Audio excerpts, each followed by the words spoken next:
Ako yung mga tanan ni mo. Anthony, ilan ang Diyos? Sa ano ngay patulong tulos sila. Tulos sila. Pero kung sarap siya. Totoo ka, tulos sila. Katoliko yan, Kristiyano yan, kaibigan ko yan. Tapos pero, Saka ba? anuntok yan. Man, anak, ang Espiritu Santo. Tulos sila. Pag sabi mong sila, yung tinuturo mo ni Jesucristo, ang Diyos isa lang. Mabasa sa Marcos, mabasa sa Juan, na si Jesucristo nagturo, isa lang din ang Diyos. Tunay at nag-isa na Diyos. Sabi mo, tulos sila. Sino sila? Kristo, kan.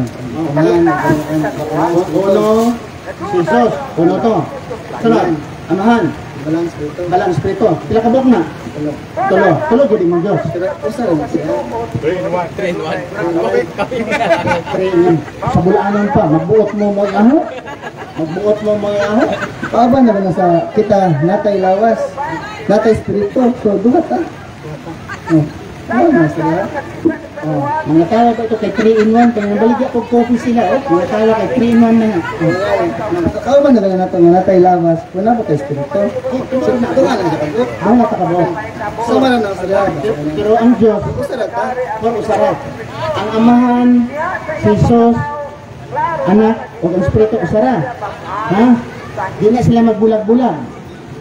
kay pwede na siya mabulag sa isang oras kay Diyos ng Diyos. Sa pangahonan yung nabuhay si Jesucristo, tulo sila, di ba? Yung hindi pa isinilang si Jesucristo, ilan ang Diyos? Yung hindi pa siya isinilang.